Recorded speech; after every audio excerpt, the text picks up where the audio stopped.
Welcome and good evening, wonderful dice of all alignments. I am Lunar D8 and this is Let's Play ClusterTruck. Part 23 as I double check OBS. Yes, it's fine. Hopefully OBS likes it better. Then.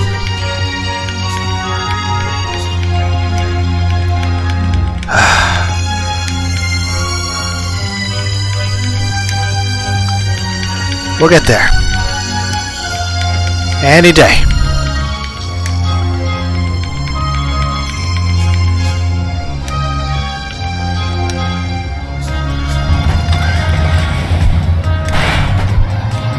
Right.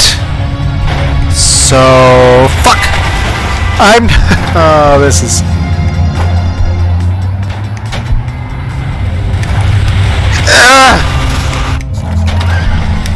Yep, I still got my double jump.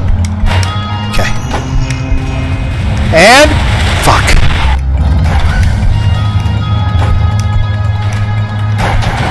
Oh, this is bad. Don't I have a slow-mo or something?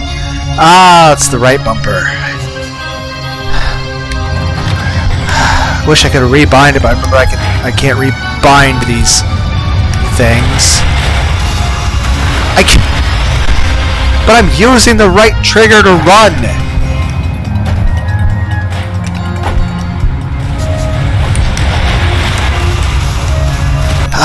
Okay, fine.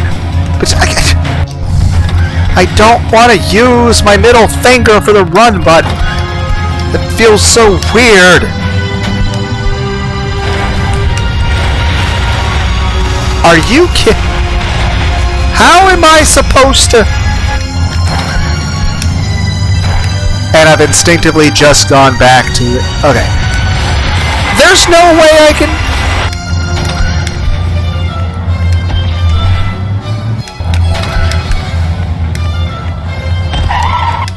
Does it change the distance?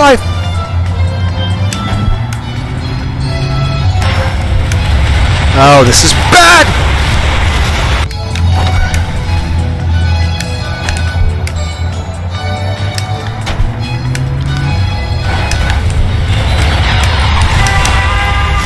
How? What do you want from me? And it messes up my.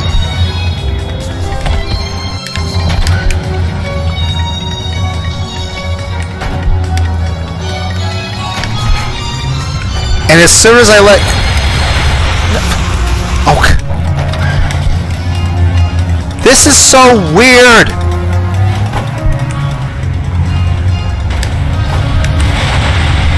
This is bad.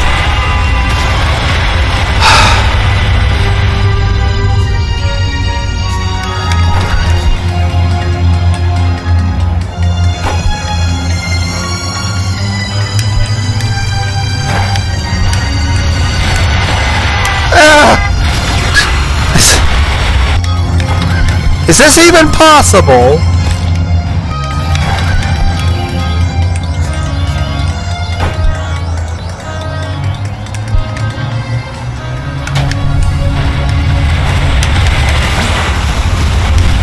Okay, I'm pretty sure I still see those trucks really far in the distance. Does slow-mo help or hurt this situation? Okay, I would like to be able to have slow-mo on the left bumper or over here, like something on the left side of the controller. Or even just the B button. Why does it have to be right bumper when I'm already holding out the right trigger with my index finger? And then I try to... This is...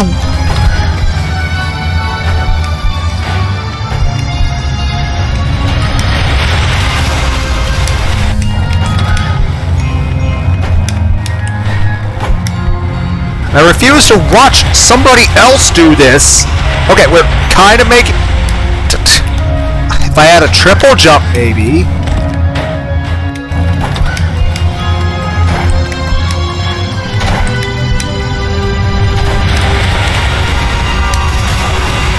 Come on!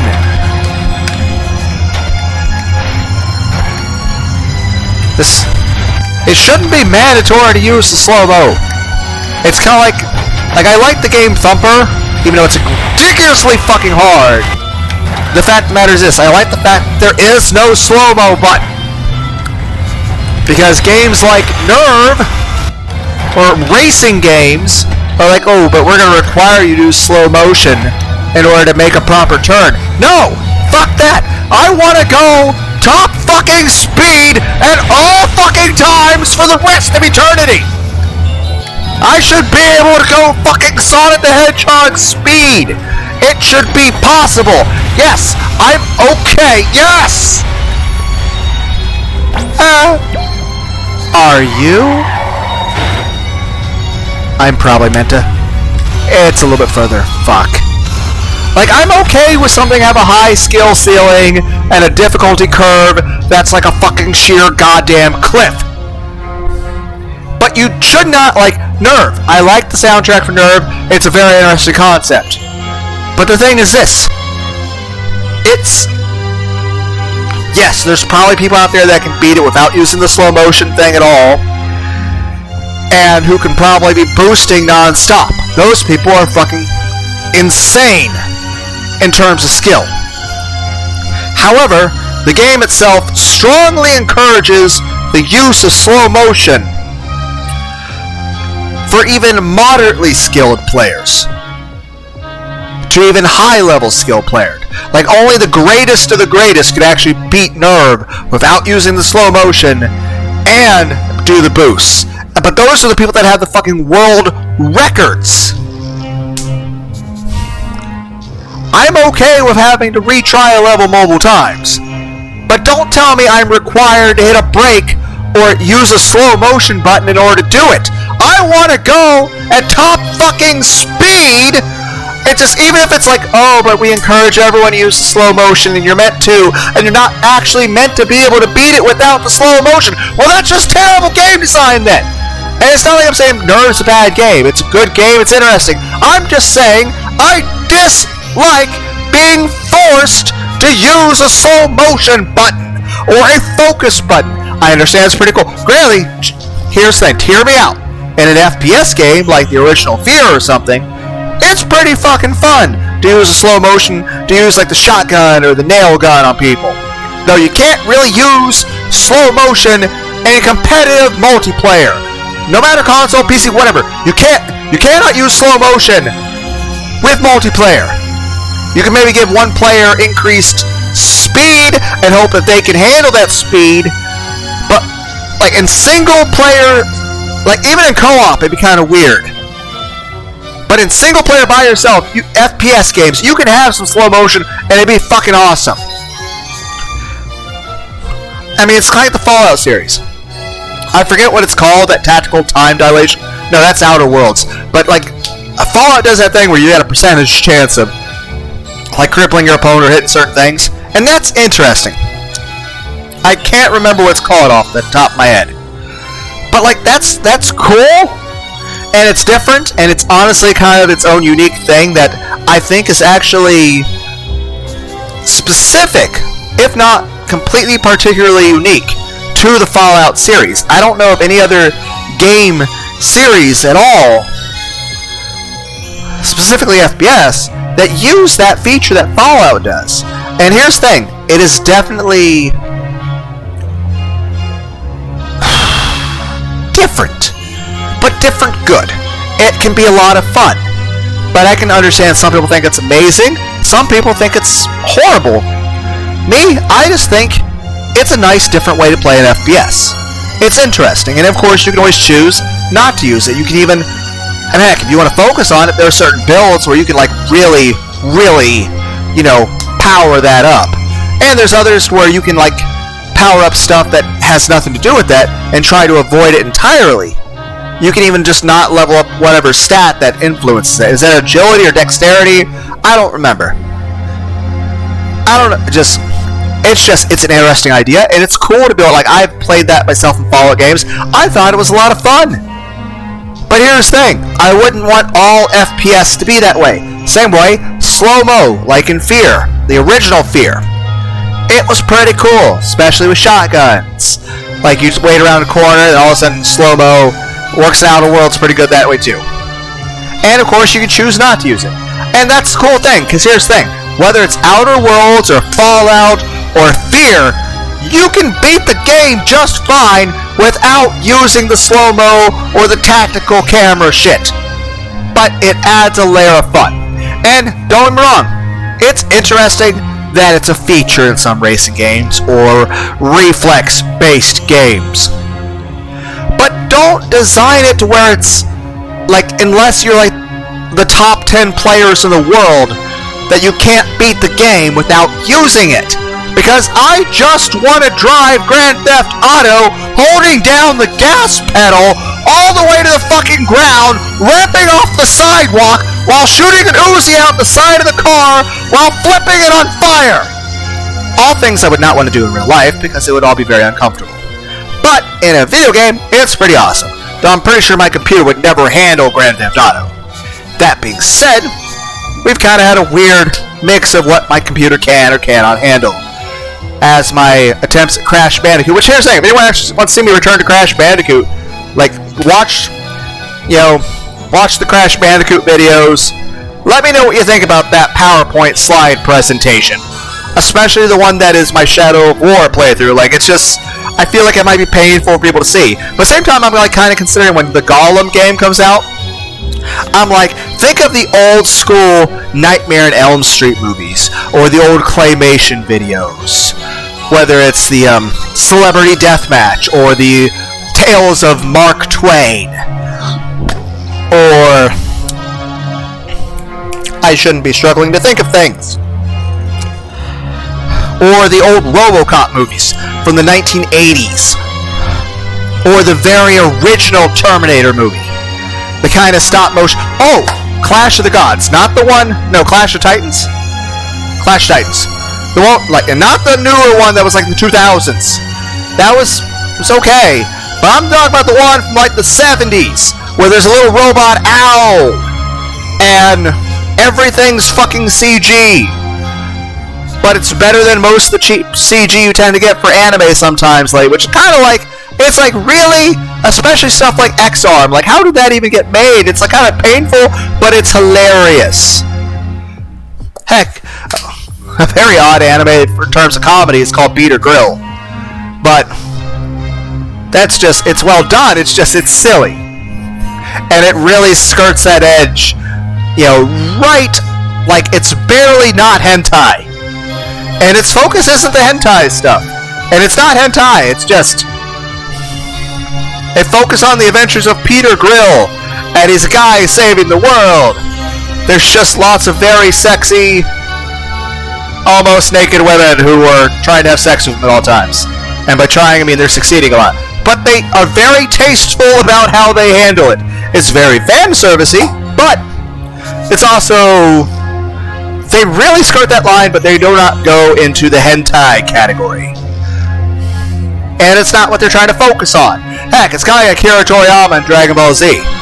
The whole idea of Goku, like, not being romantic or being an idiot was never really intended. It was just Akira Toriyama just wanted to focus on comedy and action.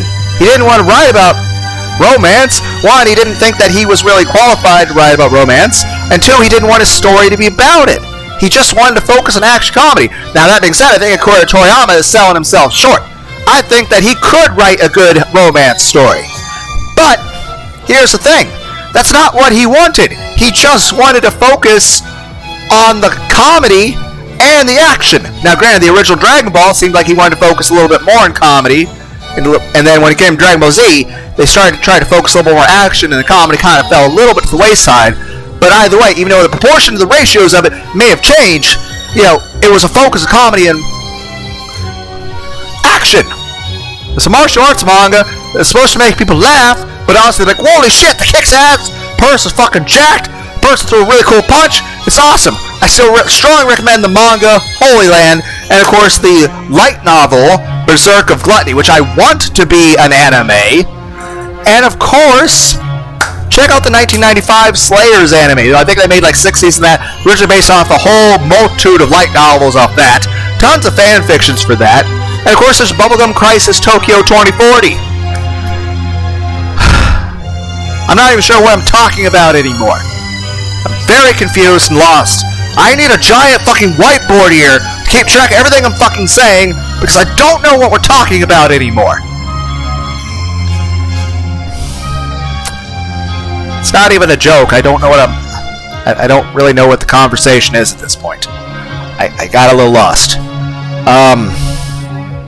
Dragon Ball Z. We were talking about Dragon Ball Z. But the main thing is this. Akira Toriyama, you're selling yourself short, man. Same with you, Toyotaro. You know what? I'm just saying, you both could write romance. You both could. But, you know, it's not really what DBZ is. It's like you guys could always write a different series for that. Heck, you guys could always do whatever you want. Heck, I think the whole reason you guys have the hiatus right now for Dragon Ball Z is because you guys don't know what you're going to write next in the manga. Which is understandable, because I don't have a clue where you're going either. But that's awesome! That's fucking amazing! Like, there's so many times people are like, oh, I can guess this is happening here. Like, what, are they going to go Universe 6 and go to Planet Salad, and they're going to go meet Kaba's dad, king of the other Saiyans, and maybe Goku will train cauliflower? I don't know. I mean, there's tons of fan mangas out there. Heck, there's like a multiverse tournament manga that came out like a decade ago, before Super even existed. Like, before Dragon Ball Super was even conceived as an idea. The multiverse tournament manga, which is a fan manga, but it had lots of cool stuff, like tons of different universes. It was ahead of its time. It was a tournament of power, like 15 years before Akira Toriyama ever even thought of the name Beerus. Okay? Heck, there's one universe where, you know, Frieza and Cooler together, and then King Cold's there, and King Cold is stronger than both Frieza and Cooler combined. And on top of that, the Frieza and Cooler of that universe are a little stronger than the ones from Goku's universe, the one we're familiar with, because they killed the Goku and all that stuff in that universe. But not only Frieza Cooler there, but King Cold is there. And not only is he final form, but he can do that additional transformation that Cooler does. But he can go one step further to he looks like a giant fucking King Bowser. Though honestly, I can't think of King Bowser, I'll think about Bowsette or Boozette, because boobs. Yes, this is not a mature conversation. And by that I mean it's mature when we're talking about boobs, but it's not mature in the fact that I'm talking about boobs. It's an oxymoron. Is it irony? No, that's not an appropriate word for this. I don't know what the proper word to describe the fact that I'm talking about something in which one word both describes what we're talking about, but also the antithesis at the same time. I'm just saying Bowsette and Boozette, both those designs, very sexy. And before I get too sidetracked, we're just gonna acknowledge sexy. And then move back to fucking King Cold before I start just fantasizing. Okay. But yeah, King Cold, like, it's like extra horns out of his head, gets extra spikes. It's like it's like the Cooler transformation, but even more spikes. And he's got more arms, and he's like a centipede sort of super alien monster thing. Like it's like someone ripped a fucking Tyranid out of goddamn Warhammer 40k and just popped it full of cocaine. Okay? And that's King Cold. He's got like 6 tails. They're all like clubbed and shit. It's like all of Bowser Jr. people from Mario 3 are just stapled to his goddamn tail and flailing around screaming as he's fighting people. And that's their next transformation. But here's the thing, it's not actually King Cold. It's Ginyu. Ginyu stole King Cold's body, then murdered King Cold in his own body, and he's been pretending to be Frieza's daddy ever since. That being said, he winds up fighting against the universe where Vegito, after beating Boo, never got defused. Because remember back then, it was supposedly that using Batar Iran's period made you permanently fused. Defusing things, unless you're a Supreme Kai, was just a fucking retcon they came across in Super. I understand why they wrote it in the story, but it wasn't a part of the story. But then again, Jiro was never ever existing in the original Dragon Ball. He was written in because the only real doctor we had Dr. Art, who was just a dude living in a snow village who built Ader and he was just working for Red Ribbon Army so that he wouldn't, like, blow up his city. So he's, like, holding all of the people hostage. So he was being forced to make robots against his will. I don't know why some of the robots were like pirate robots, but it was hilarious. Keep in mind, Akira Toriyama is a major driving factor in the Dragon Quest games. You can see a lot of the art style being very similar. Fuck. Anyway, main point I'm trying to say. Let me remember what the fuck it is. Ah, shit.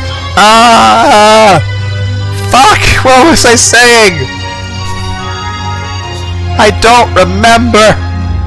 Right, Vegito. He wound up doing the fusion. Right, Jiro. But yeah, Jiro didn't exist in Dragon Ball. He just had to be written in for the sake of the story. Same way when Akira Toriyama wrote Dragon Ball, Goku was just a boy with a tail. There was no such thing as a Saiyan. He had never thought of a refrigerator as an enemy. There was no Boo or Cell. You know, there were no Saiyans.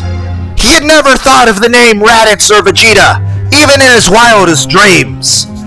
Same way, even when Dragon Ball Z and GT was ended, even when AF, which some consider a fan manga, some don't, but I'm pretty sure AF, Dragon Ball Alternate Future, which may be what it stands for, I don't know, I've heard multiple things.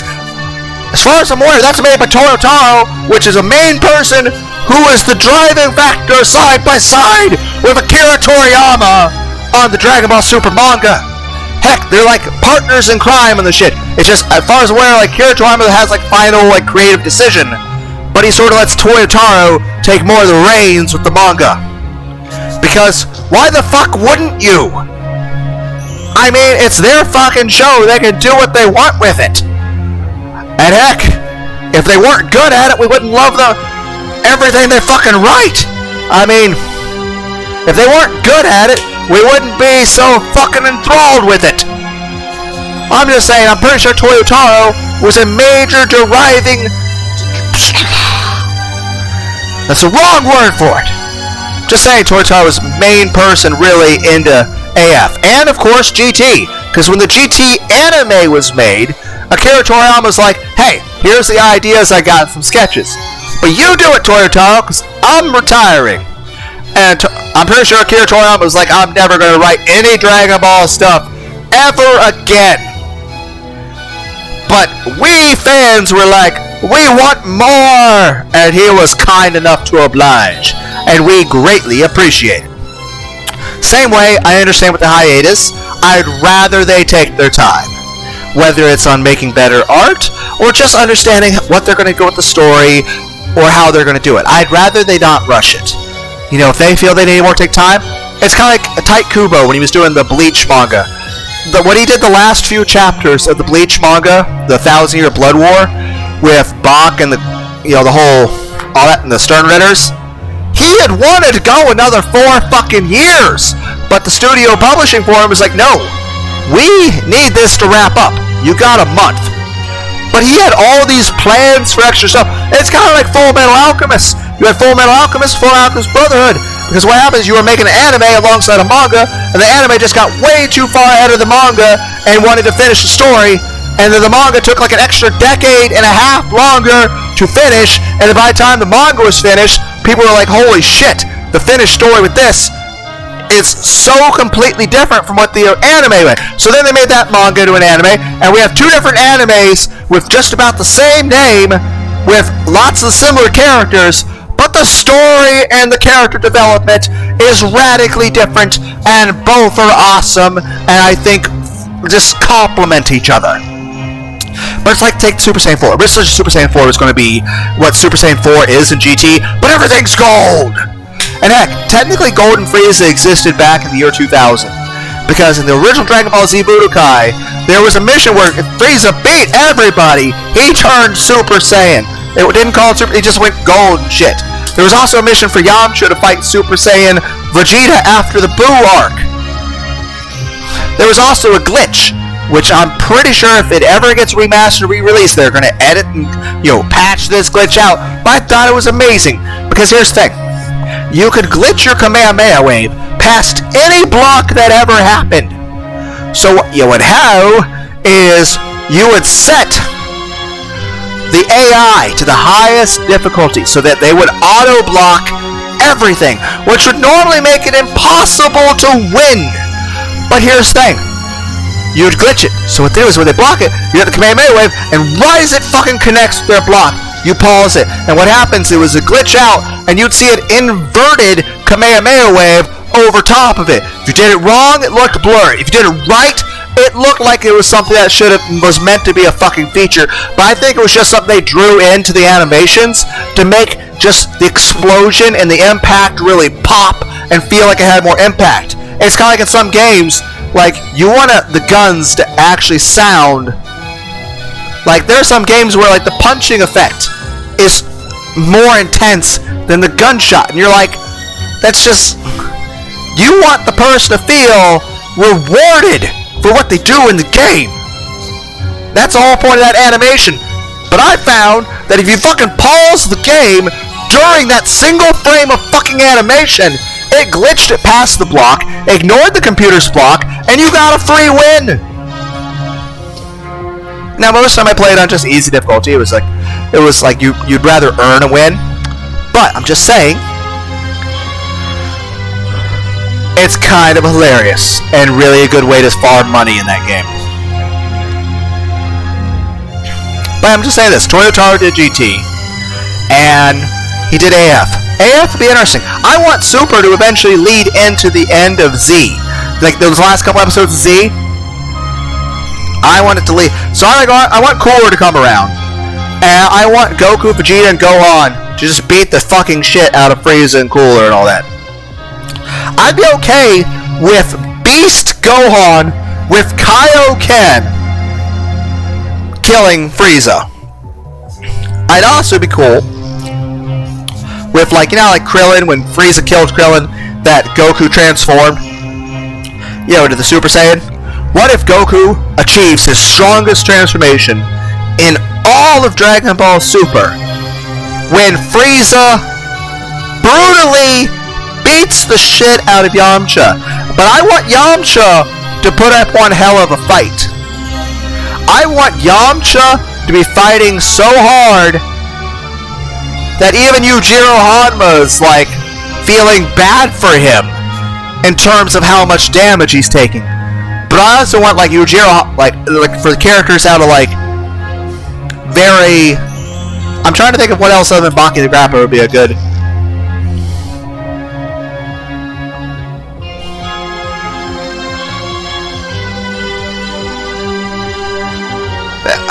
Jusutsu Kaisen? I don't know. But you guys know what I mean. For them, like, holy shit, like, I want Yamcha to, like, really pull out all the stops, and I want Yamcha to actually get Frieza to sweat for a couple seconds and make him concerned. And then as Frieza beats the fucking shit out of Yamcha, as Yamcha's, like, just getting back up and enduring more punishment than what any DBZ character has ever endured, to where even Vegeta's like, I would never have been able to get back up after that. Then as Yamcha dies in front of Goku, Goku is driven to a rage and beats the fucking shit out of Frieza. And then finishes Frieza off in his new transformed state with the Wolf Fang Fist. Heck, he could even, like, merge his Kamehamehas into his fists. And they could look like little wolves and shit. And he can Wolf Fang Fist. And we can have a flashback in Goku's mind of the movie Dragon Ball Path to Power, of when Yamcha used the Wolf Fang Fist against Goku, because they made it look badass in that movie. And then we have a little flashback of that, and then just Goku just, like, mirrors that shit and just completely bodies Frieza. Heck, another interesting thing about it comes to stuff like that, when it comes to mirroring stuff, when Goku was, like, before the Tournament of Power, before he, like, he met Frieza, all that little sparring stuff he did with himself, the shadow boxing he did at Baba's place, he was actually copying, move for move, the fight he had with his grandpa Gohan when his Grandpa Gohan had been returned the one day from the dead, the way Baba can, with the little halo and the bunny mask, Goku actually remembered a fight from his very early childhood that he did with his Grandpa Gohan. Move for move. He memorized a fight he was in. Move for move. Because the original Dragon Ball, he fought his Grandpa Gohan. He didn't even know it was his Grandpa Gohan at the time. He just thought it was the strongest fighter that Baba had to throw at people. He didn't even know. His grandpa just went along with it because he wanted to see how well his, Goku had progressed. And it's just like, and of course Goku was just super happy when he found out it was Gohan. But here's the thing. Even though he didn't even know it was Gohan when the fight started, that was from when he was a little kid. And he memorized it, move for move. And yes, they try to make Goku seem like he's a fucking country bumpkin, and he's stupid, and he's got no sense of romance or sexual desire at all, and which I understand to some degree. 1, Akira Toriyama did not want to write about romance. 2, DBZ would have been kind of weird if we focused on it. 3, they probably would have got a much more, harder time getting past the censors and the rating system. But more to the point is this. They fucking Flanderized Goku. Like Ned Flanders when he was originally in The Simpsons. Originally it was just supposed to be, he's a dude who goes to church. That's it. It was just supposed to be one small facet of his character. That's it. It was just supposed to be, Ned Flanders is just supposed to be your normal person. Like your normal, just sort of person who would go to church. He wasn't even supposed to be more devout than your average person. He was just supposed to be, because keep in mind, back then a lot more people went to church back then than what they do now. Ned Flanders was just supposed to be your average person. He wasn't supposed to be considered overly devout or religious. He was just supposed to be your average person, and the fact that he went to church was, 1, supposed to not just be a small, tiny facet of his character that was just supposed to be maybe like 5% of him, and there should have been a whole lot more stuff where they could have opened up and explored all these other amazing things. Like maybe you could have had a guitar band, like a metal, like maybe you could play death metal and shit, He could like have an 8-string guitar and be playing some fucking OTEP or something, Have a 7-string start playing some Korn. And don't say they can't do that. We saw Korn not just in The Simpsons but also in South Park. Okay, there's no reason why they couldn't have done that. I'm pretty sure Korn might have done that. I still say Jonathan Davis. It'd be awesome to hear him sing the songs from Tokyo Ghoul. Then again, I think it'd be interesting to hear Disturbed do the Dexter's Laboratory theme song and the song from the original Pokemon soundtrack, track 16 from the original Pokemon movie, the very first one, which is called Brother My Brother. Just because they tend to do a lot of covers of the band Genesis, and I feel it really would mesh really good. But most of all, Till Lindemann from Rammstein. Imagine if he sang the original Pokemon theme song. I wanna be the very best, like no one ever was. But it's Till Lindemann from Rammstein.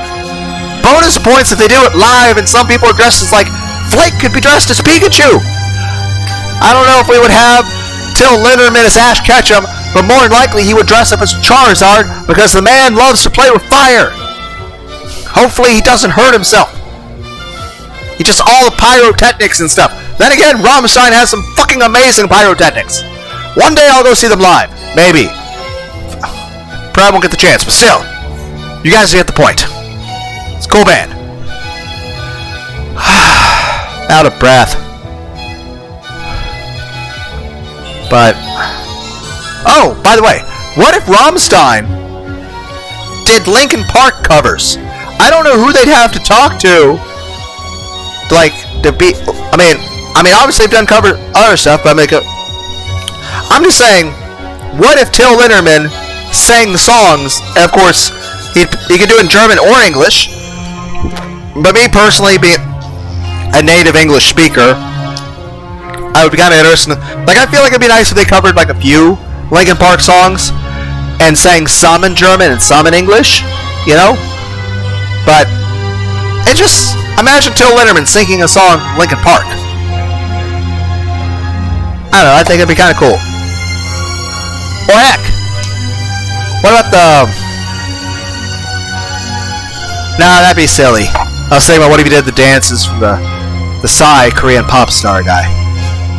Which is pretty cool too, but those dances are a lot more complicated than they look. I've tried it. What the fuck was I talking about? Goku, yeah. Flanders was just supposed to be your average dude. The church thing was just supposed to be a tiny percentage of what he was. That's it.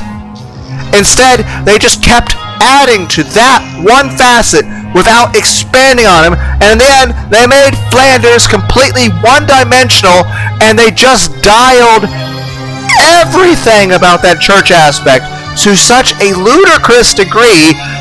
Like, every time, it's just he became a parody of himself, and then they dialed it even further to where he became a parody of the parody, to where it was just beyond ridiculous. It just... We went from being a cartoon to just, it's so far removed from reality. I mean, let's take, for example, anime. Shonen anime do have a bit of a problem. They have to constantly one-up themselves. But let's say this.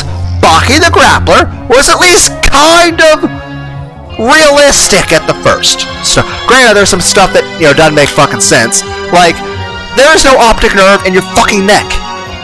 Also, if you get a fucking artery bit out of your fucking arm, you're just gonna bleed to death. It doesn't matter how fucking strong you are. It doesn't matter anything. You're gonna bleed to death. That's it. You don't just heal.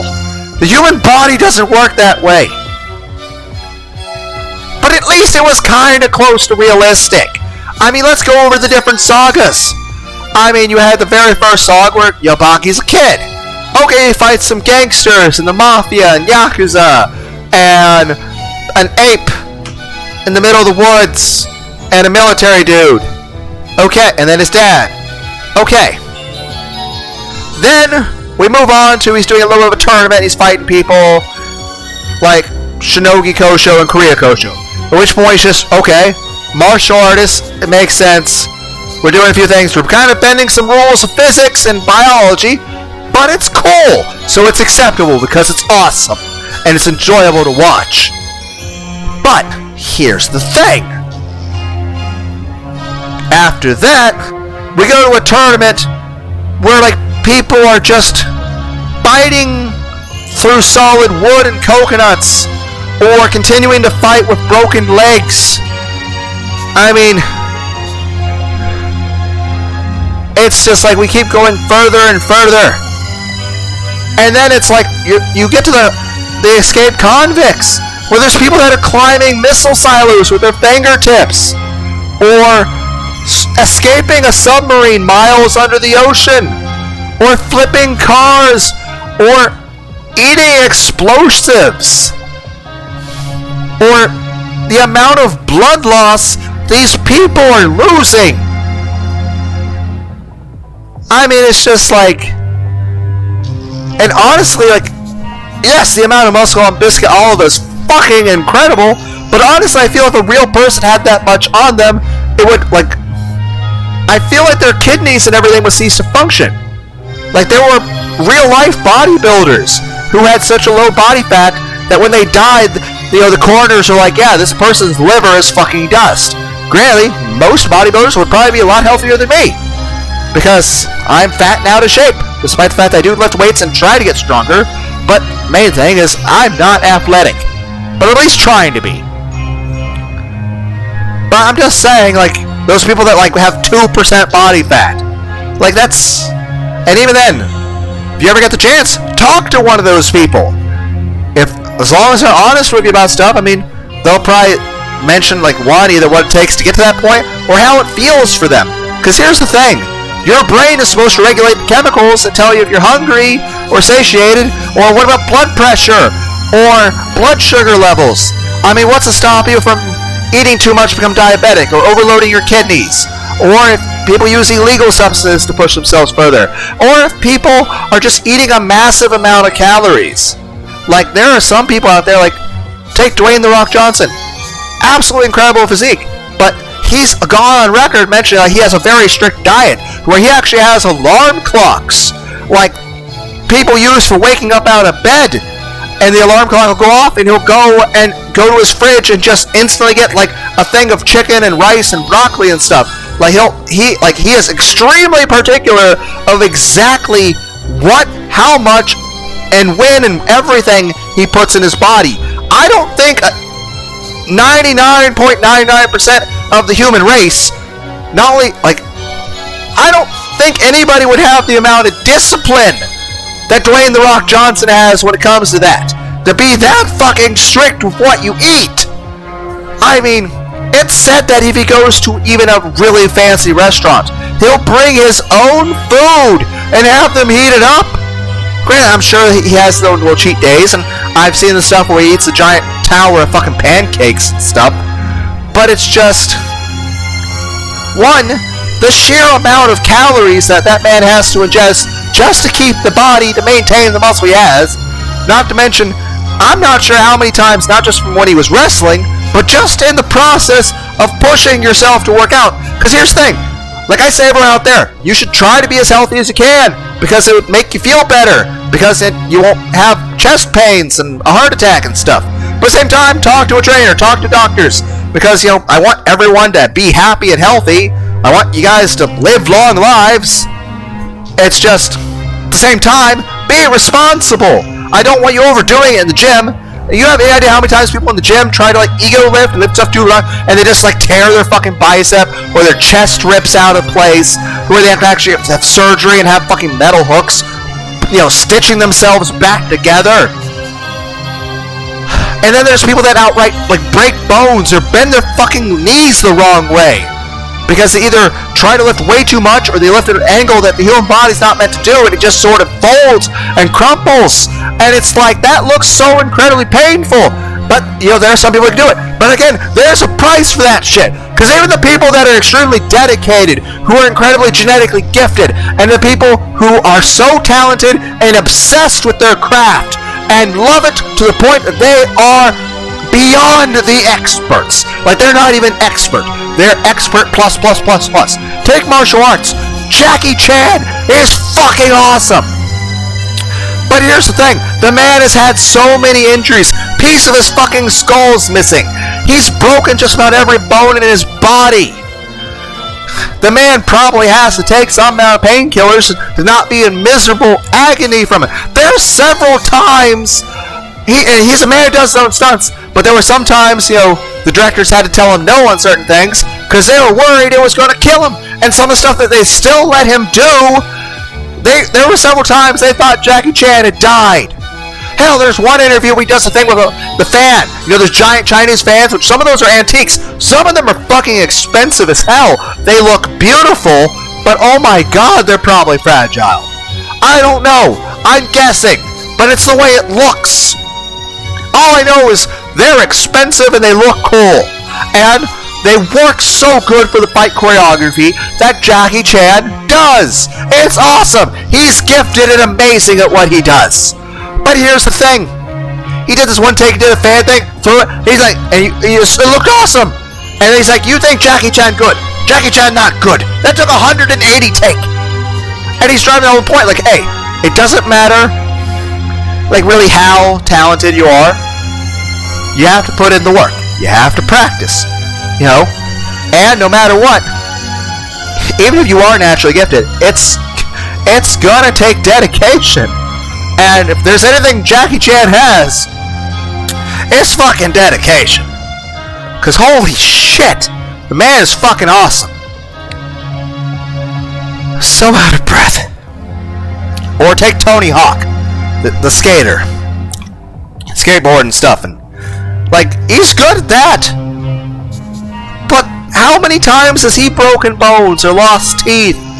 I'm sure he's knocked himself out and given himself concussions before. I don't know. I haven't followed his career. I'm not much of a skateboard person. I'm just saying I've seen so many people doing skating, skateboarding, surfing, bicycling, or parkour, which all this stuff looks pretty awesome. But they're so easy for people to hurt themselves so badly. Heck, there's those warnings with the WWE stuff saying don't replicate at home. Because even if you are a professional, that stuff's still dangerous as hell. Those people doing those stuff at WWE are trained specifically how to do it so that they don't kill each other. Because if they actually were going in there with the intention of killing each other, there'd be someone dying every night. Honestly, even though they're not trying to kill each other, I'm kind of surprised it doesn't happen more often. Because the amount of force that gets exerted on the human body like that, it's just... Like, I know if I got fucking... body slammed or shit by the fucking Rock. No. Everything's broken. A person would be like, this man looks like he fell out of a fucking airplane. And like, no, I just got body slammed by the Rock. Though I'm sure the Rock would not body slam me because, well, he's not a bad person. That, and I would rather just play a video game with him. But what's that remind me of? It reminds me of something. What does it remind me? Fuck! Shit!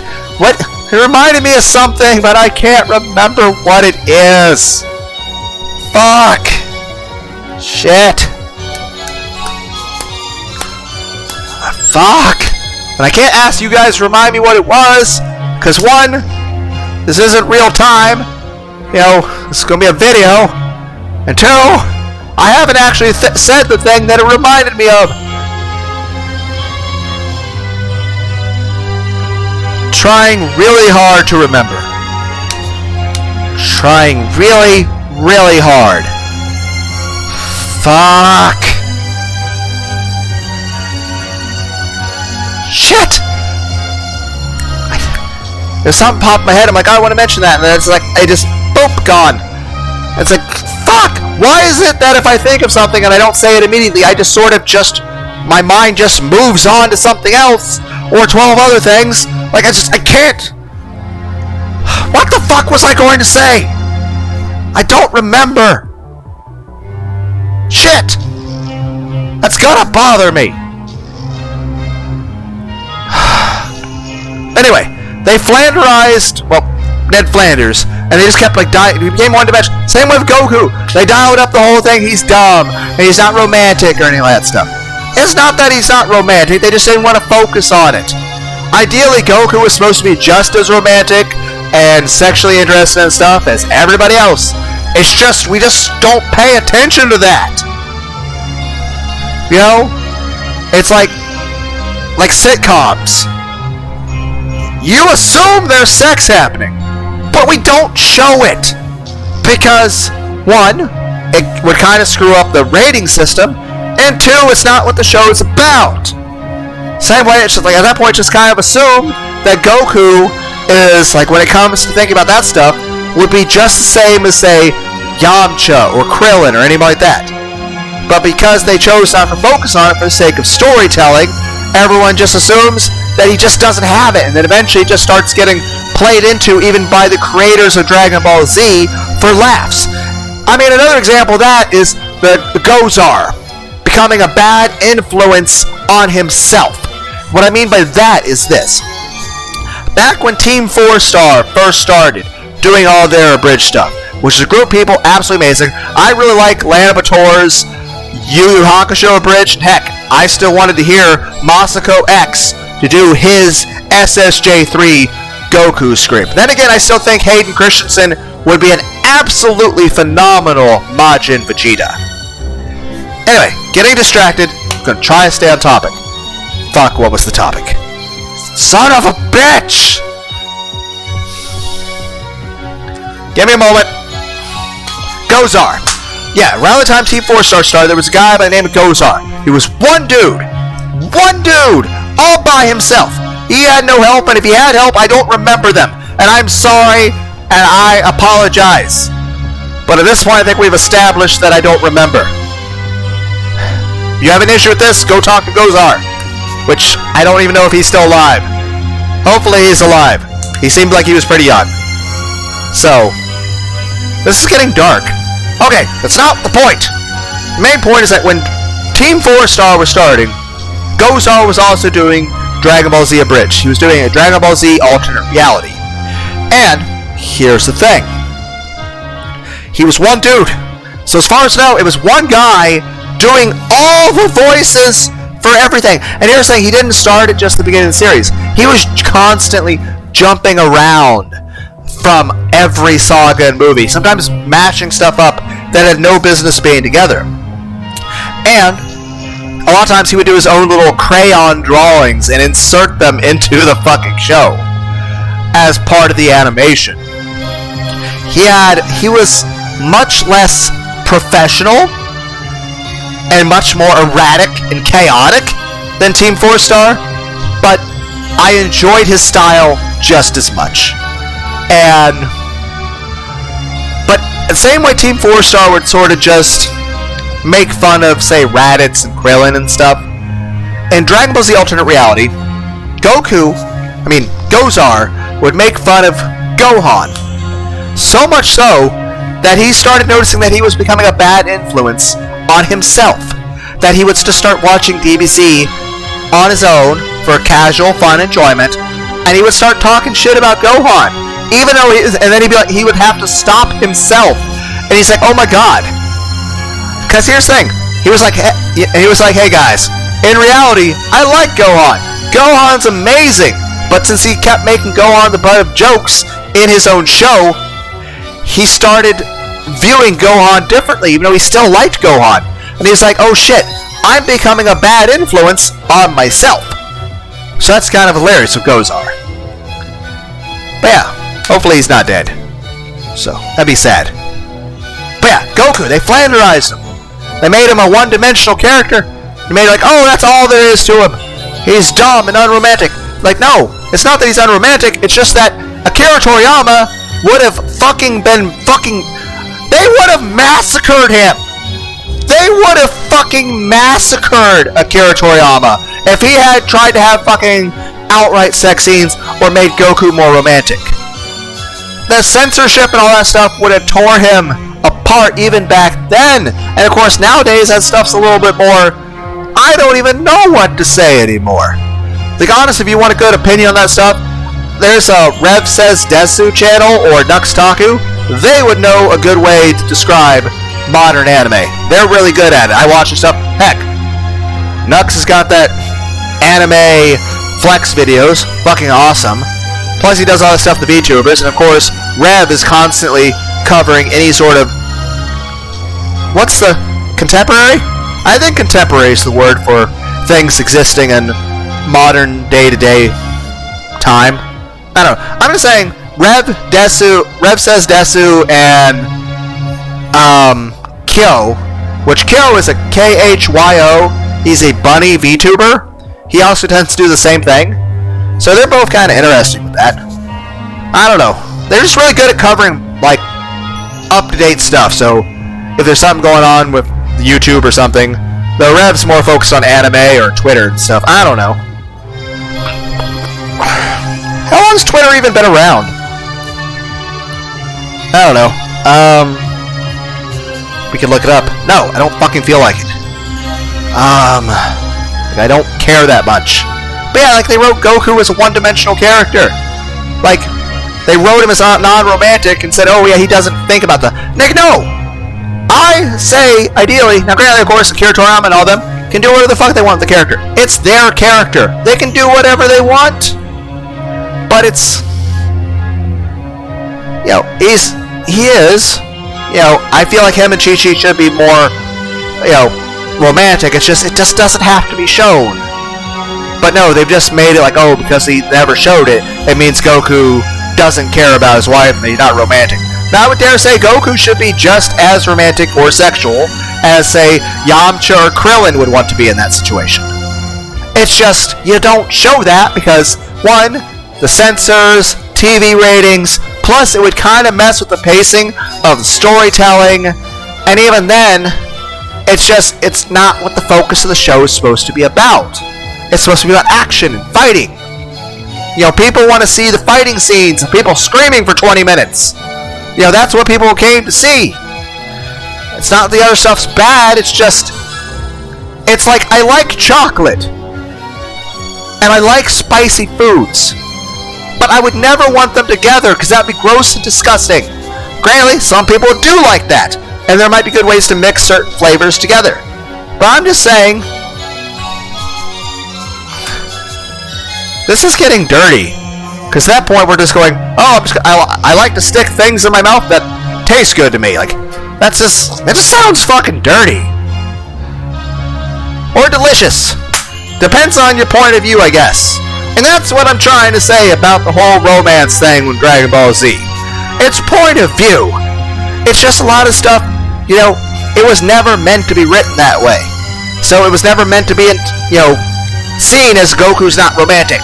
It was supposed to be that, Akira Toriyama just didn't want to write about it. It was just always supposed to be assumed that, Goku and Chi-Chi are getting freaky in the sheets, and that he's a loving, adorable, caring husband and all that stuff, and, they have a healthy, happy relationship. Instead, it just gets really, like I said, they fucking flanderized him with it. Same way with his intelligence. They make Goku seem like he's a complete fucking idiot. And it's not that Goku's an idiot, it's that Goku lived in the fucking woods. Yes, they kind of play up the whole head trauma thing a bit. I don't know how much that should really play into it. Especially with all the fucking sensor beans, modern scientific advancements, to where you have fucking pills that become houses. The fact that Goku is on first name best friend basis with the fucking smartest man on the planet, who is probably obscenely rich, who has enough power to get any help from any ruler of the world, which apparently is a Scottish Terrier. And you have scientific sci-fi stuff, and you have actual fucking magic, and you have the fact that Goku has been revived from the dead, and a fucking wish-granting dragon. I'm pretty sure whatever damage may have ever... if you can regrow limbs and restore people from the dead, why wouldn't you restore them to full health in every way? You were starting to get heart disease, but that's better. All the bacon you ate has been wiped from your arteries. If you're going to restore someone from being exploded, like after Frieza blew Krillin up on Namek, and Krillin was restored to life, why wouldn't all of his arteries be better? Why wouldn't his kidneys suddenly be clean? The dragon's like, good luck. By the way, Krillin, now are you alive again? But you had some kidney stones. I removed those for you, by the way. So you had a slight liver problem? Fixed. Why wouldn't the dragon do that? I feel like that would make more sense. Okay, I'm just saying this. Goku's not an idiot. It's just that, do you expect a dude who lives in the fucking woods, who for a long time had no human contact and was talking to an orange glowing ball as if it was the soul of his grandfather, and he had no one, and then when he saw Bulma, it's the first time he ever saw a girl, or anyone, and at that point, Goku was probably one step away from becoming fucking schizophrenic at that point. Given the fact that how fucking isolated he was in that situation. It can't be healthy for a human being just to live in the woods by themselves with no television, no radio. I don't even know if he had books. I think he literally just woke up, did martial arts, ate fish, went to bed. What are you gonna do? Look at a tree? How do you expect him to do algebra? It's not like he had an actual, school degree and shit. And also, that would also fuck with the pay. Granted, Master Roshi did try to teach Goku and Krillin some math. You saw a little bit of that. But I'm just saying, that's another thing. You're best friends with not just the most brilliant scientist in the world, but his daughter, who is also the most brilliant scientist in the world. Because I'm not going to try to say who's smarter, her or dad. Honestly, I think they're both equally intelligent. They just have different expertise. For example, I think Dr. Brief's probably better at the gravity and spaceship part. Bulma's probably better at the whole biochemistry and fucking time travel ship.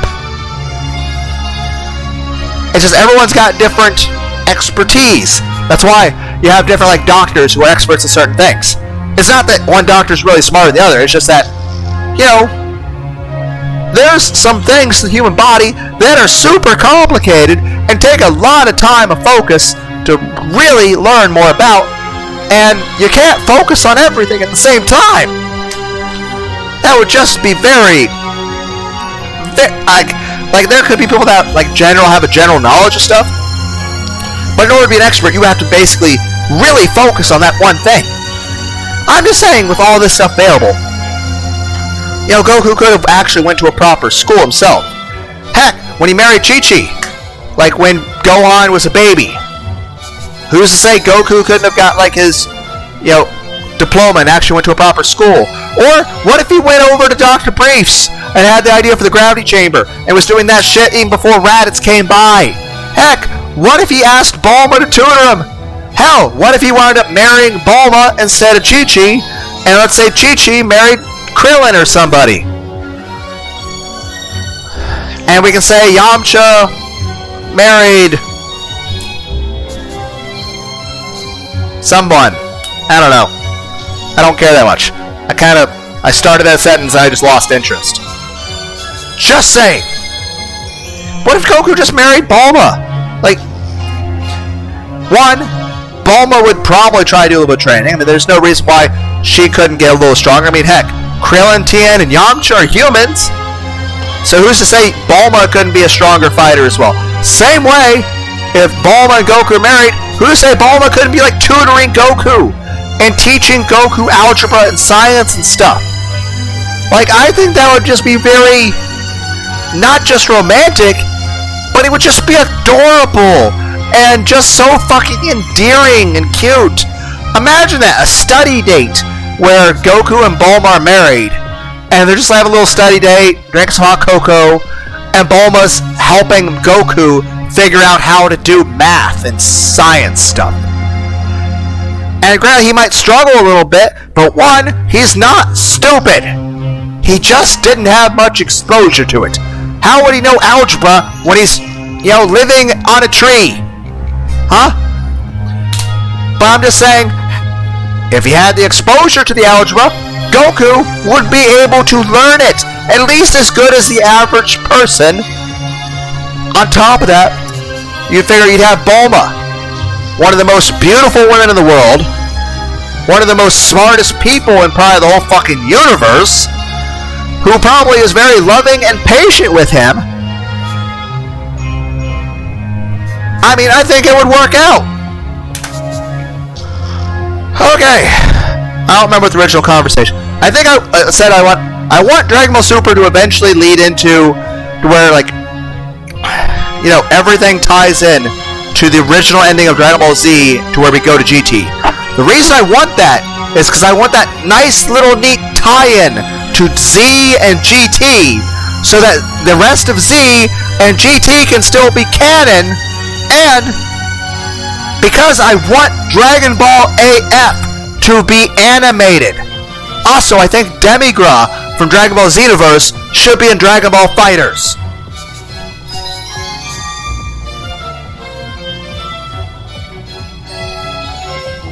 I feel like there was an original topic we had here, guys, and I don't remember what it was.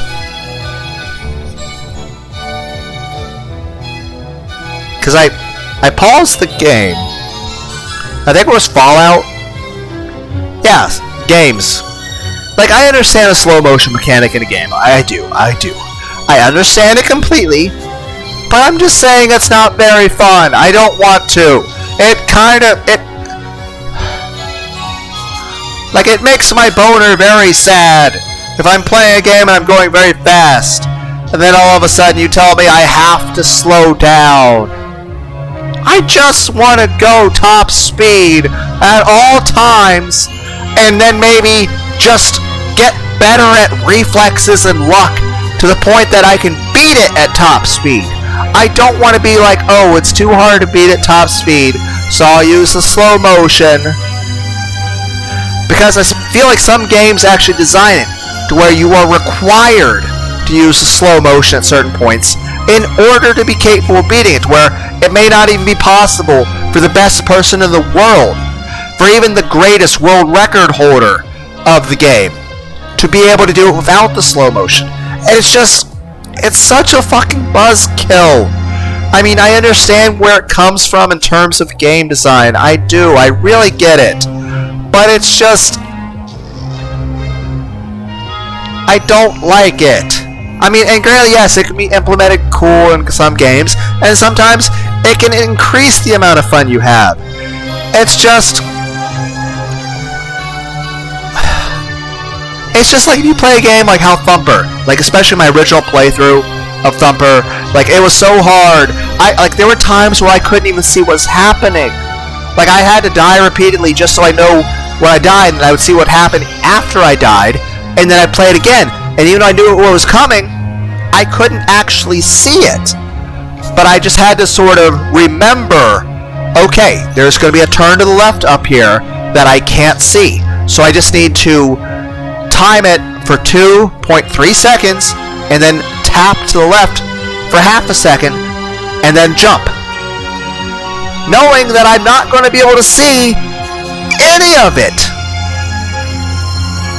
But I would rather be able to play something at the absolute top speed possible and have it still be possible. And that was the thing. It was like, and there were times it was so frustrating with it because I was playing it and I'm like, it wasn't even an issue of my reflexes, which of course, my dead cat ninja reflexes, it was like Naruto stoned off his fucking ass.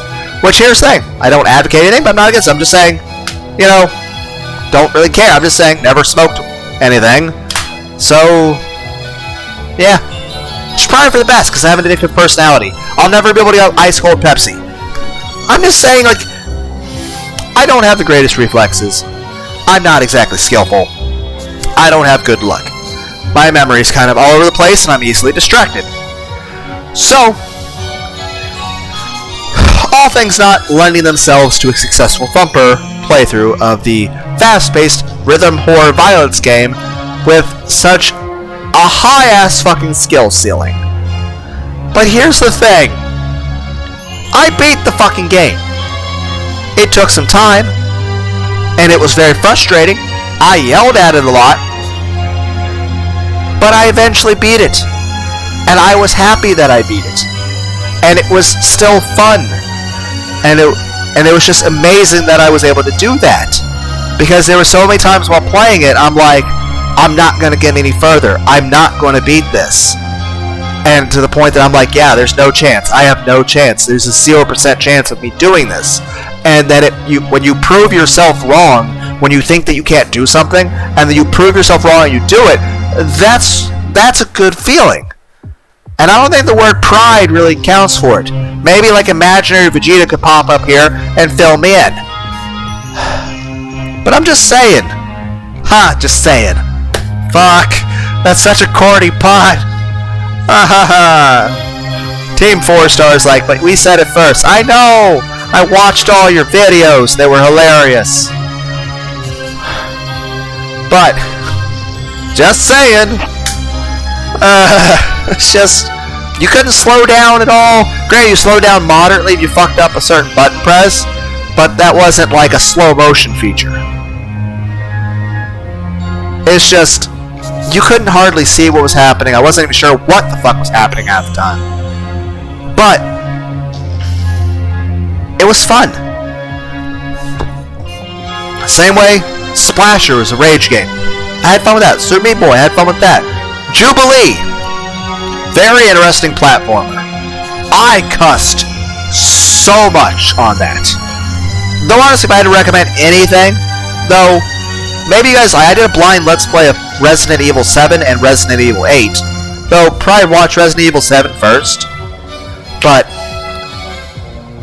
the Perfect Apocalypse trilogy. Granted, I played all three blind, but I started with Game 2 in the series, then went back to Game 1, then went to Game 3. Or heck, type in Noita on my page. I only did one part of playing Noita, but it's just me screaming about fire the whole time. So, maybe that's funny. Then again, there's a game called Fight Crab. It's where you're a giant crab with a sword fighting a giant lobster with a gun. I had fun with that. It was a while back. But it's just, if I'm going to do a game that's like a racing or a rhythm or like, especially certain rhythm games like DJ Max Respect, there has to be a sliding scale of different levels of difficulty you can choose from. But I don't want a slow motion feature. I understand in some games such a thing can be fun and may even be necessary for good game design. It's just I don't want to have to use it. I want to be able to beat the fast-paced game without using slow-mo. I don't like being forced into a corner where I'm required to use slow-mo, where it feels like that even if the world record champion of the planet were playing the game, that they would also have to use slow motion. It's just, I don't mind a hard challenge, but I have to feel like it's at least remotely possible, even if that chance of success is minimal. I have to at least feel that, because even when I was playing Thumper, I at least knew that it was somewhat feasible to do it. It was just so incredibly hard, I didn't have any confidence in my ability to do it. But I at least knew it was possible without any slow motion, because there wasn't one. So I knew there wasn't some like you have to abuse a slow motion thing in order to do it, because I know that there are people who do it without even missing a single hit, doing it at the maximum fucking speed. So I at least know it's possible. Then again, whether or not I play a game or not, or do it once, sometimes based on if I have time, because life is busy and I do work for full time. But there's another thing. I'll do something as long as I'm still getting that dopamine fix out of it. If I'm still getting some kind of enjoyment out of it in some way, which it means even if I'm raging and screaming and yelling at a game, if I'm still feeling something that's drawing me back to the game, I'll come back to it. I don't care if the game's the hardest fucking thing in the world.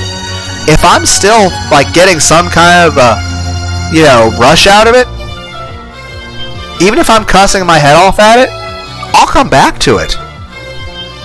At the same regard, a game could be super easy, but if it's keeping me interested, I'll keep playing even if there's no challenge. I'll just keep going and going. But in the same regard, a game could be hard or easy, but if it's not maintaining my interest, then I'll just stop playing. It's kind of like, there are some games where, and then of course there's some games where I am interested in, maybe I'd rather do something else, or maybe I'd listen to some Neko ASMR, or maybe I want to play a different game, or I have to go to work, or go to sleep, or go to the gym, or try to play my guitar, or try to actually draw, or just want to sit and read a Warhammer book, or I want to watch some anime, or I want to watch somebody else do a Let's Play, because I really do like Let's Plays. But in general, I just really like rambling on my computer. But it's just, I'll come back to a game as long as as long as I'm having fun.